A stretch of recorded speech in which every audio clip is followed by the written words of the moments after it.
So good morning everyone, my name is Lalit Soni and you are watching Drishti IAS. In this session, we will be discussing Indian Express newspaper. We will be trying to deal with the important articles. We will try to see what is the context and then we will try to analyze them. Other than that, we will be going through certain static portion as well, like we are going for a revision, that is know our constitution. So in that we have been, we are done with the DPSPs, but there are certain amendments which are left. So we will be talking about those amendments. And before that, we will be discussing one more section today, that is fact of the day. We are starting this new section wherein we will be discussing one fact which is kind of important for you to know. If you don't know that, that is a sin. If you are an aspirant and you don't know that particular fact, okay. So on daily basis we will be discussing one fact and we will be discussing the context behind that, okay. So let's start with the session today. So we'll start with practice question, then we'll go to the fact of the day, then we'll go to the know our constitution section where we'll be discussing the amendments to the DPSPs. There are three important amendments which are important for us to know. We'll be talking about those. Then we'll be going to the articles, that is PM's Ukraine visit. You know that yesterday we have talked about the PM's visit to Poland. We have seen what are the relations, what kind of relations India has with Poland. Today we will be discussing the PM's visit to Ukraine, how it is significant. We will see, are we upsetting Russia or what you can say Western allies thinks about it, okay. So we will be discussing that. There is this article by C. Raja Mohan, okay. We will be trying to discuss that particular article. This person's name you can mention in your political science answers because, or IR's answer, because he is an eminent personality who writes about the international relations, okay. Moving further, you can say what is the psychological profiling. You know that recently there was this case in Calcutta and that was a rape and murder case under which there are certain accused and we are talking about their psychological profiling. Actually CBI is being talking about that. We will be seeing why they are going for the psychological profiling. We will be seeing why it is important, what kind of conclusion or the evidence value it hold, okay. So we will talk about that. Then moving further, that is a word, glass ceiling, okay. So recently in USA this word has been in discussions because of the presidential elections and we will be discussing what is this word mean and what is the significance of this word in the economy and when we are talking about the gender inequality, okay. So we will be talking about glass ceiling. After that there will be one article for your own read and in the end there will be a practice question. Looking at the front page of the newspaper, here you can see PM in Kyiv today, deep concerns, offers all cooperation in returning peace via talks, okay. So our stand with respect to Russia-Ukraine issue has always been clear that this should be sought out by the dialogue and the diplomacy, okay. So in that arena, if there is a dialogue and diplomacy trying to solve the issue, we are all in, okay. So that is one thing. Second thing is internship portal in the works will match skill set with the opportunity. So there was this scheme which has been announced in the budget, okay. So we will be talking about that. We will be seeing what is the progress on that. So these are the two important news articles from the front page. We will be discussing that. Then coming to the practice question which was given to you in the previous lecture. What is the current annual insurance coverage limit under Ayushman Bharat Yojana? Okay, 1 lakh, 2 lakh, 5 lakh and 10 lakh. Option C would be a right answer. As of now the limit is 5 lakh, but recently there has been these talks which are going on, they are saying that they are actually increasing or they are trying to increase this limit from 5 lakhs to 10 lakhs. And for women and special cases it can go up to 15 lakh, okay. So this is about the Ayushman Bharat. You know that Ayushman Bharat is a pan-India insurance scheme, or you can say a flagship scheme in the health sector or health insurance by the central government, okay.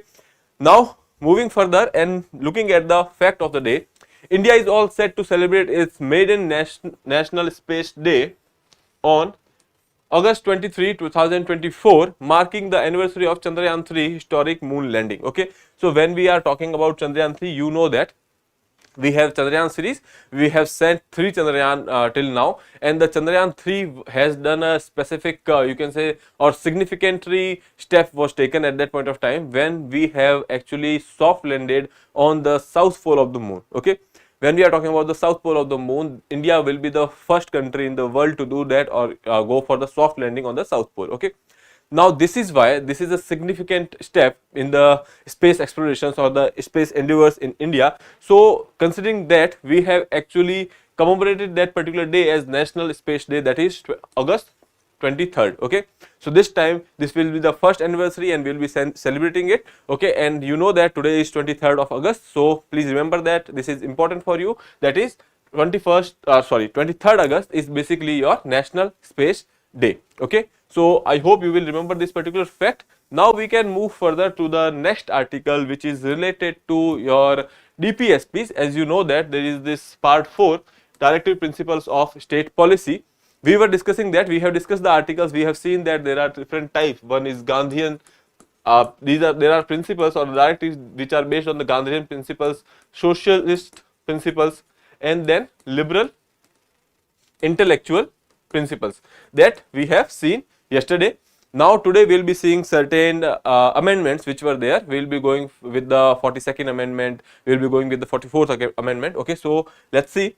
When we talk about the 42nd amendment, now this amendment itself is quite important for us. Okay, this is considered as the mini constitution.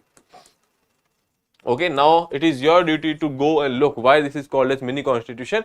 Otherwise we will be discussing that when we will be discussing the fundamental duties. Okay, now you can go and check why it is called mini constitution, and you can reply me in the comment box that why it is called mini constitution. Then moving further, here you can see this amendment came in 1976. Okay, it introduced certain changes in the part 4 of the constitution by adding new directives. There are 3 new directives which has been added. Okay, so 3 DPSPs added over here. One is Article 39A, that is to provide free and legal aid to the poor. Okay, when we talk about the justice delivery system, when we talk about access to the justice. Okay, so to ensure the access to the justice to even the poor of the poorest section, we have this particular you can say DPSP, that is to provide legal aid to poor. This has also been made enforceable by the NALSA Act. Okay, we have legal services, okay, which are providing you free legal aids. Okay, so that is there. Moving further, Article 43A, participation of workers in the management of industries. Okay, this you can say this is on the basis of socialist principle. Okay, then Article 48A, to protect and improve the environment. Okay, so that is for the environment protection. Okay, you know that in 1972 there was this Earth Summit which has happened. Okay, and because of which there are, you can say, awareness with respect to the sustainable development and the importance of environment which was there. Considering that, in 1976 we have come up with the, you can say, DPSP to protect and improve the environment. Okay, so that is there. Now moving further, we will be going with the, you can say, important amendments. As I told you, that was the 42nd. We will be discussing about the 44th now. Now it inserted section 2 of Article 38, which declares that the state in particular shall strive to minimize economic inequalities in income and eliminate inequalities in the status. Okay, there are 2 inequalities they are talking about. One, they are talking about income and the status. Facilitate and facilities and opportunities amongst the individuals but also amongst the group. Okay, so basically here status, facilities, opportunities, income, so there should be this whenever we are talking about these inequalities, that should be removed. So basically here they are talking about removal of inequalities, and you can say equal opportunities should be given to everyone. Okay, moving further, it also eliminated the right to property from the list of fundamental rights. Now why they have actually eliminated right to property from this particular you can say fundamental rights? Because you know that whenever we are talking about this particular fundamental right to property was there, and ultimately one can go for accommodation or the concentration of the property, ultimately which was resulting into the inequalities. Okay, now moving further, here you can say 86th Amendment Act of 2002, it changed the subject matter of Article 45 and made elementary education a fundamental right under Article 21A. Okay, so you know that the Article 45 has talked about the elementary education, so now that has been replaced with the early childhood care. When we were talking about the DPSPs, we have seen that is talking about the early childhood care. Further, so starting this particular article, PM in Kyiv today, deep concerns, offer all cooperation in returning peace via talks. Okay, we have seen that there is this issue which is going on in Russia and Ukraine war. There has been a time when we are talking about this issue started in February 2022. Now we are living in 2024. Okay, more than 2.5 years are gone, but still this issue persists. Recently, Ukraine has also entered into Russian territories, and Russia was already there in the Ukrainian territories. So that issue is not being sorted out yet. But there has been certain steps which has taken by the international community. When we are talking about this particular issue, you know that there was this Swiss Peace Summit which has happened. Swiss, okay. At that also India participated, and India said that any kind of negotiations or any kind of solution can be acceptable, or you can say can work only when both the parties are involved. When we talk about the Swiss Peace Summit, at that point of time Russia was not there. Okay, now India is having a simple stance over here that anything or you can say you have to solve this issue by the diplomacy and dialogue and not through the war. Okay, the same thing has been conveyed to Russian president as well. Okay, few months back, you know that India has gone for the visit with the Russian president as well. Now the thing is, that was criticized by the Ukrainian president and the Western allies, but right now they are in the Poland. Okay, when we are talking about yesterday, there was this visit with the Poland's you can say prime minister and the president, and we have gone for the, you know, when we are talking about the bilateral relations with the Poland, we have gone for increasing the status to strategic partner. Okay, when you give this particular status to a particular country, that means that your ties are being better and better. Okay, and you are having more and more stakes over there. So here you can see they have upgraded their ties to a strategic partnership and agreed on the social security agreement to promote the mobility of skilled workers. This is on the economic terms. When we are talking about the international relations part, here they have enhanced their ties to be strategic partnership. Okay, here when we are talking about the next visit that will be happening for the Ukraine, now we'll be seeing over here what kind of ties India is having with the Ukraine. Second thing is, we'll be seeing that what is the significance of this particular visit. When we look at the, you can say, Eastern or the Central European countries, initially India did not have much of the ties, or you can say much of the attention given to the Eastern and the Central European countries. Okay, because most of the countries were, one of things is they were small countries. Second thing is, mostly our focus was related to England, France, Germany, Italy, etc. Okay, but recently in the past you will see that we are going for the more cooperation with the smaller countries as well. We have this aspiration that is Vishwa Bandhu. We want to be Vishwa Bandhu, and that is why our Prime Minister has said that this is imperative that we have better ties with all of the countries. Okay, so considering that, now we are looking at the countries like Poland, Ukraine, etc. as well. Okay. Other than that, also if we look at the Ukraine, you know that 1991, before 1991 it was part of the USSR. After the disintegration of USSR, Ukraine was there, and ultimately because of which also we did not have much better ties, and we have diplomatic relations from with these countries initially as well. When we are talking about the trade, we had the trade relations as well. Okay. So we'll be coming to Warsaw Pact as well. This was when we are talking about the Poland. Initially, Poland was part of Warsaw Pact, and later on they have started to be inclined toward the west as well. So we'll be talking about that, all these situations over here. So this particular article was written by C. Raja Mohan. So let's start. Modi will be the first prime minister to visit Ukraine after diplomatic relations were established in 1992. As I told you, Ukraine was part of USSR, and you know that the fall of USSR was somewhere 1989-90. That was the time when USSR fell, or you can say when this particular, when we talk about the fight between the ideologies of realism and the, you can say, liberalism and the communism. Okay, so communism basically fell at that point of time. So anyways, after the decline of USSR, we started to have a diplomatic ties with Ukraine, because Ukraine was a separate nation back then. Okay, so here you can see, after 1992, when we established our diplomatic relations, this will be the first visit of Indian Prime Minister to Ukraine. So now you can understand that what kind of attention we have given to Ukraine in the past. And now, since there is this issue going on, now we will be having this particular visit. Okay. On July 6th, Modi met Russian President Vladimir Putin in Moscow, a visit both Zelensky and the United States has criticized. As I told you that visit was criticized by the Ukraine as well as the USA. Okay. Now, does Prime Minister Modi's visit signals a break from the India's traditional foreign policy stance on Ukraine or not? Okay. As I told you earlier, we did not give that much attention to these countries, and now we are giving because our interests are lying over there. When we talk about the Ukraine trade with Ukraine, recently we have seen that before this issue started, Russia-Ukraine war, before the war, our trade was quite good, and then afterward there was a significant fall in the trade, and that is why we have this particular you can say visit over here.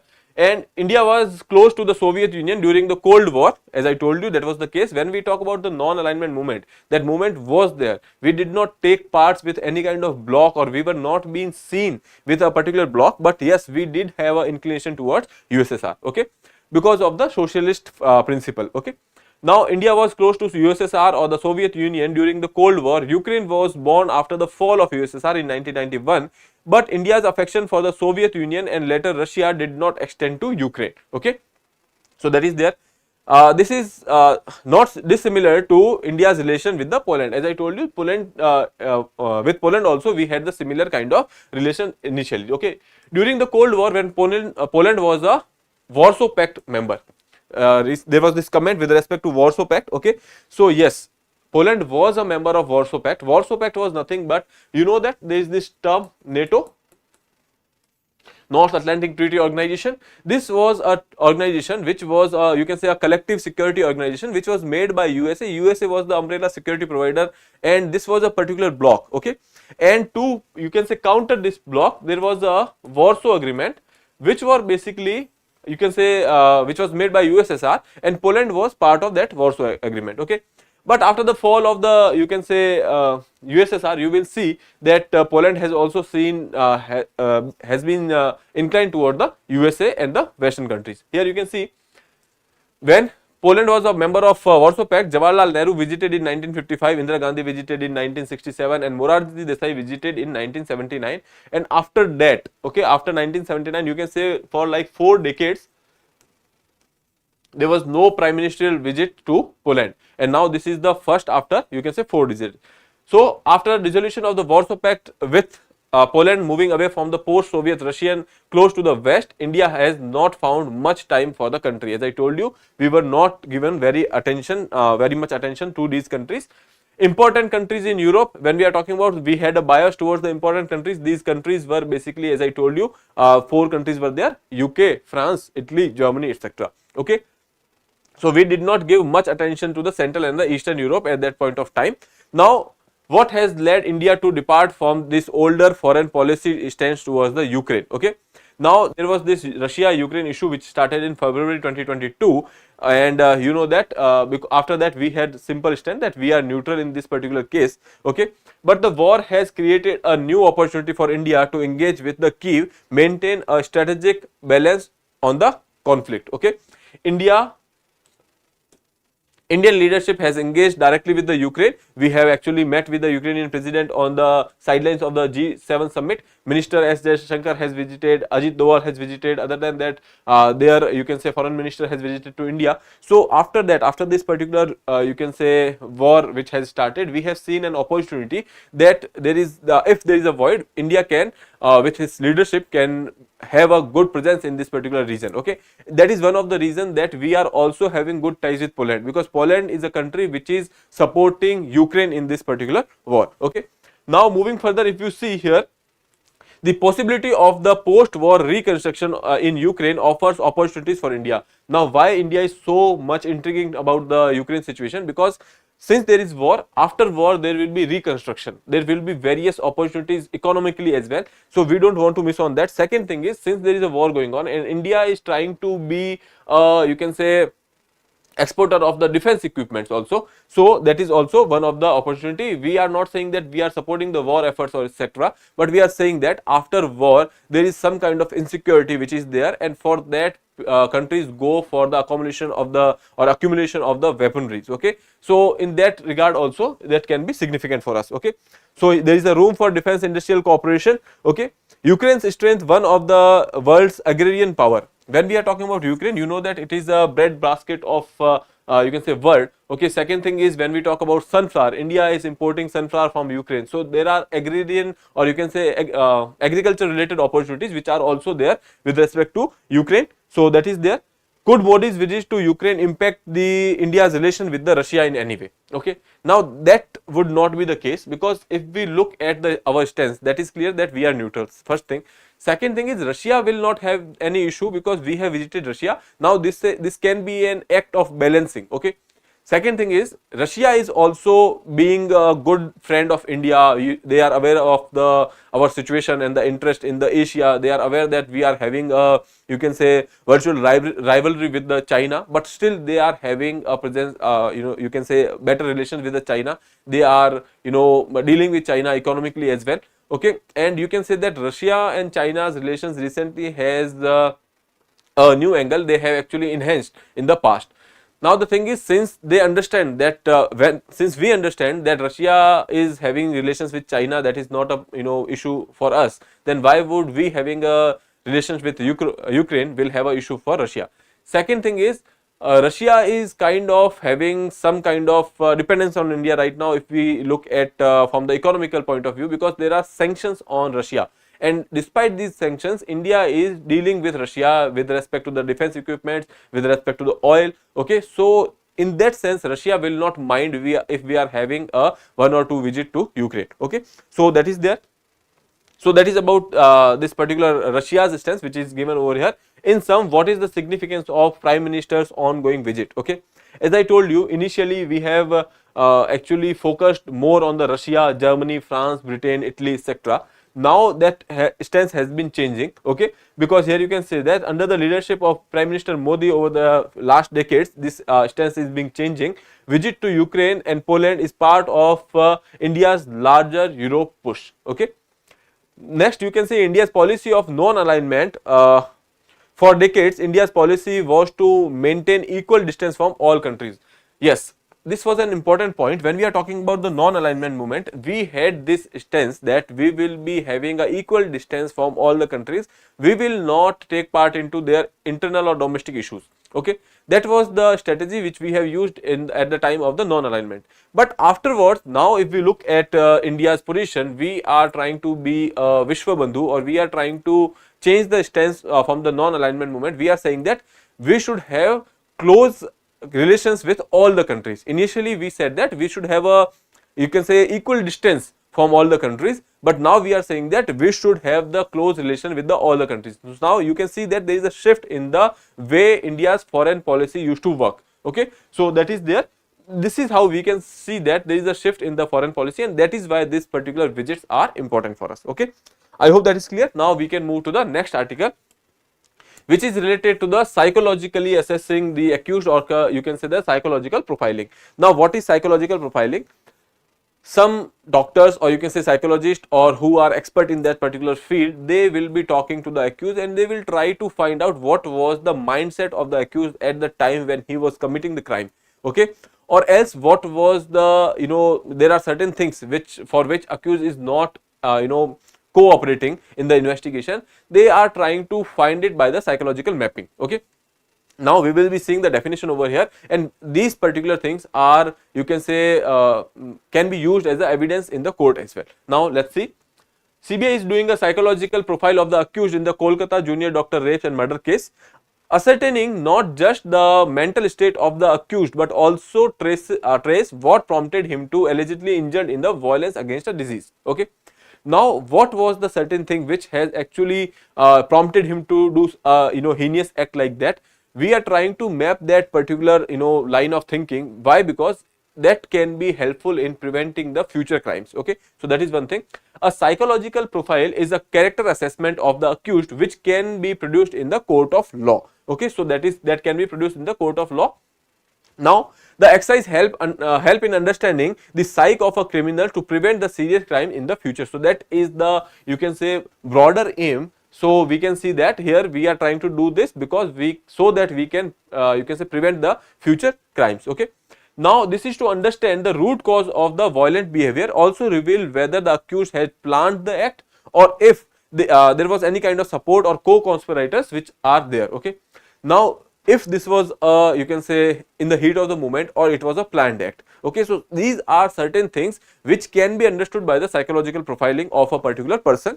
Okay, now moving further, led by the psychologist and the behavioral expert from the Central Forensic Science Laboratory that is there in Delhi. This is also the same lab which has gone for the collection of the, you can say, evidences as well. Okay, so they are you can say at a better position to go for the psychoanalysis of this particular accused. The technique is used when either the accused or the witness is not forthcoming with the information.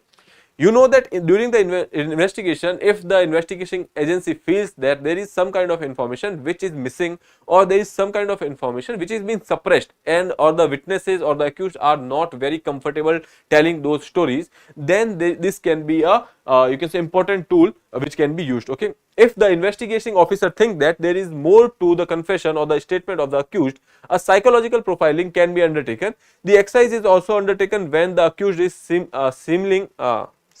seemingly uncooperative. Okay, when accused is not cooperating, and in that case we can go for the psychological profiling. There are other ways as well, other tools are there. We have the narco analysis, we have the you can say polygraph test, etc. But for that accused consent is necessary, but in this case that is not. Okay, so here you can say exercise involve forensic expert and the psychologist who ask question to the accused and gauge their response. Okay, on the basis of this response they will try to map the patterns. Okay, some questions could elicit the emotional response from the accused, which is noted to understand his characteristic traits. Okay, there are certain questions which will be asked, and on those questions emotional response will be assessed and that will be mapped. That is one thing. Second thing is, if the most question elicit muted response, it could be ruled that the accused has no empathy. Okay, so these are certain you can say patterns which are there in the psychology, on the basis of which the psychologist and the behavioral expert will come up with the psychological mapping. Here you can say just one of the tool for assessing. This is just one of the tool. As I told you, there are other tools like polygraph, brain mapping, narco analysis. All this for that accused you can say consent is necessary. Here you can say need consent of the accused. There was this case Selvi versus State of Karnataka, judgment of the Supreme Court, which is saying that for going for such tests you have to take the consent of the accused. Okay, so that is the idea of psychological mapping. This is this can be used as an evidence. For that you don't need to have the consent of the accused. Here accused will be sent to certain experts, and these experts will ask certain question, on the basis of which they will map the you can say psychological traits of that particular accused and the state of mind of that particular accused. This is done to make sure that there is no information which is suppressed, or if accused is not cooperating. Other than that, this is also a way where you can ensure, when you know that what kind of pattern has been there in the mind of accused of such heinous crimes, this is to, you can say, prevent such crimes. Okay, let's say you can say if the accused says that I found her alone. Okay, so now that we know that there is a concern with respect to the security here. Okay, because in that particular hospital there was no proper facilities or infrastructure for the rest of the doctor, and that is why she has to go to the seminar hall. That is how you can see that it can help in the prevention of the future crimes as well. Okay, I hope that is clear. Now we can move to the next one, that is basically glass ceiling. Okay, now this is a metaphor which is used for the invisible barriers. Okay, ceiling, if you see, ceiling is some kind of a barrier. Let's say this is your let's say this is the room and we have a ceiling, so you cannot cross it. Okay, so this is some kind of barrier which is there. Okay, so that is ceiling. Now they are saying that glass ceiling. Now with the word glass, that means that transparent. Okay, so the thing is, you know that there is something beyond that, and now you are not seeing the ceiling, but when you are going there or we are trying to cross that particular portion, you won't be able to. Okay, because there is a glass ceiling, you can see beyond that but you cannot go beyond that. Okay, now this term is mostly used in the respect of you can say when we are talking about the gender inequality, etc. So in terms of, or in respect of women who are in the workforce, it is basically used that there is the glass ceiling beyond which women cannot grow. Okay, so this term has been popularized in way back in somewhere around 1970s. Okay, in USA, because at that point of time in 1970s somewhere we have seen that there was rise in the workforce in the USA. But the thing is, if we look at the portion or the proportion of women in the higher management posts, which was very less. Okay, so ultimately, despite being 50% of the workforce, you will see that there are nearly 5 to 10% of the women which are there on the managerial or the beyond more, or you can say above such post. Okay, so that is the idea of glass ceiling. Okay, let's see over here. We'll try to look at the definition, etc. Former US Secretary of State Hillary Clinton basically in her speech recently said that Vice President Kamala Harris confirmation as the party's presidential candidate will help break the highest and the hardest glass ceiling. Okay, so basically that was some kind of optimism with respect to the gender equality over here, so which has been shown by the Hillary Clinton in you can say right now Vice President Kamala Harris. Okay, now after she lost in 2016 against Donald Trump, that time also she has actually given such statement: to all the women I know, we have still not shattered that highest and the hardest glass ceiling, but someday someone will, hopefully sooner than we might think. Okay, so that was the some statements which was given, and in these statements the word glass ceiling was referred. Here you can see what does the glass ceiling mean. A glass ceiling refers to not so obvious barriers that may keep someone from progressing professionally beyond a certain level despite having the qualifications. Okay, so despite having the qualification, if professionally someone is not growing, so there is the glass ceiling. Okay, so this is mainly used in the context of women. Okay,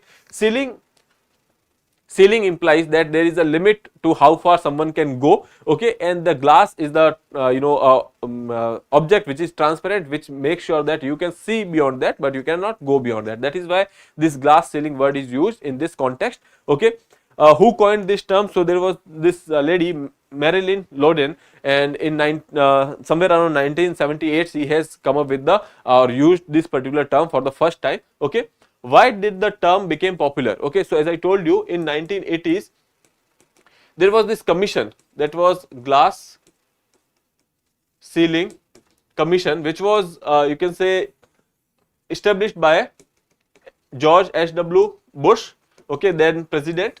Okay, so what was the idea? That they have actually wanted to see what kind of empirical data which are available. So this particular commission has come up with the you can say idea that 46% of the workforce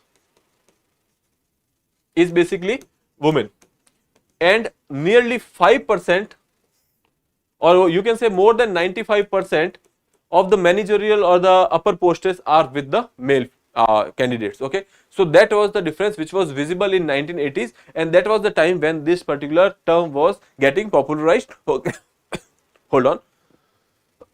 Sorry. So that was the time when this you can say particular term was being popularized. Okay, why does the glass ceiling persist? Now the question is, why is there a glass ceiling? That one simple answer is gender inequalities first. Why? Because there is a patriarchal setup.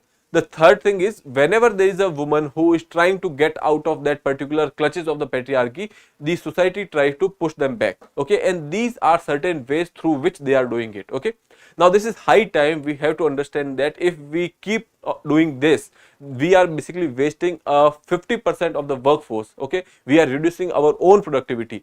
Okay, so these are certain things which we must understand, that now this is the time we should you can say break all these tough and the hard glass ceilings with respect to the or you can say in the context of the woman workforce. Now moving further, when we are talking about this internship portal, as I told you that in the budget there was this scheme which has been announced that top 500 companies will be going for hiring certain interns. Okay, and these interns will not be from the top institutions, etc., or IITs or IIM. These will be the people who are, you can say, having less advantages. Okay, and they have not been able to find you can say internships or the job, and they lack certain skills. Okay, now what idea behind is that during the internship the companies will bear the internship cost under the CSR facilities. You know that we have corporate social responsibilities. Under that setup they will bear the cost, and the 10% of the internship cost will be you can say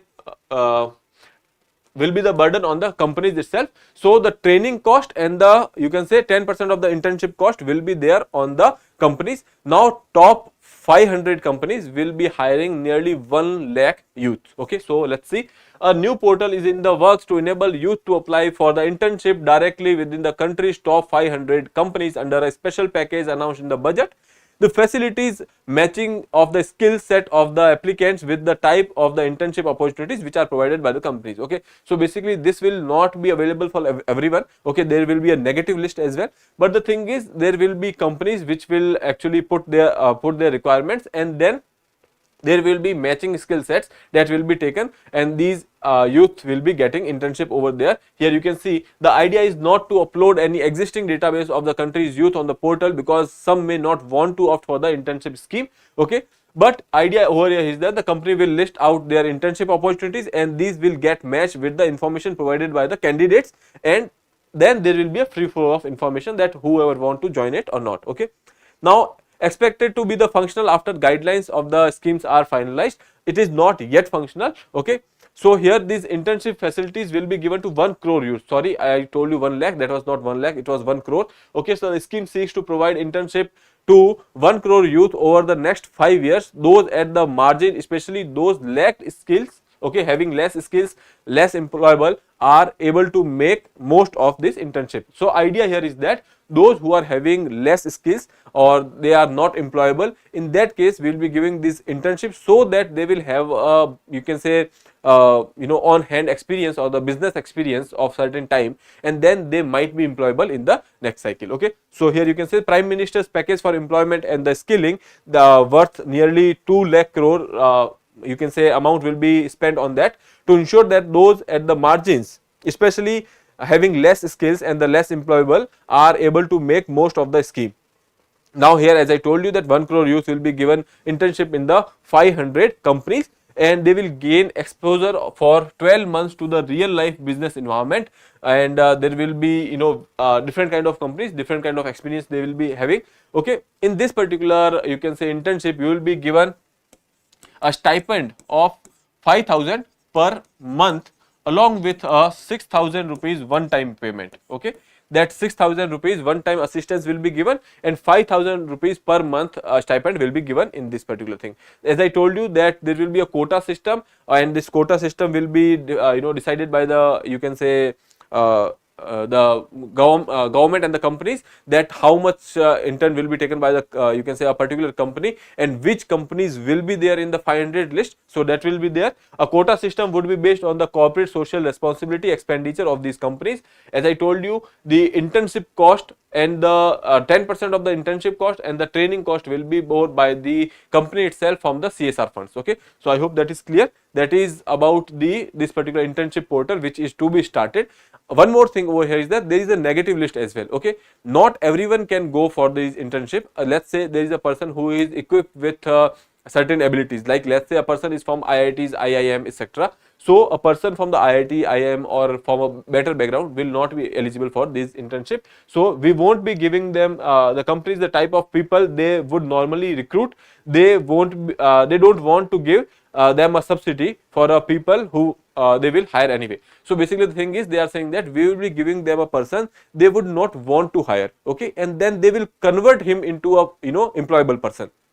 Now if you are taking a person from the IIM, companies are willing to take them. So if you are going for the internship of such people, that is of no use. Okay, so here you can see there will be a negative list. Nobody from the IITs, IIM, chartered accountants or cost accountants, nobody from who is paying income tax, whose parent is a government servant, etc., they will not be getting internship opportunities under this particular you can say scheme. Okay, so that is the idea behind the internship scheme of the government.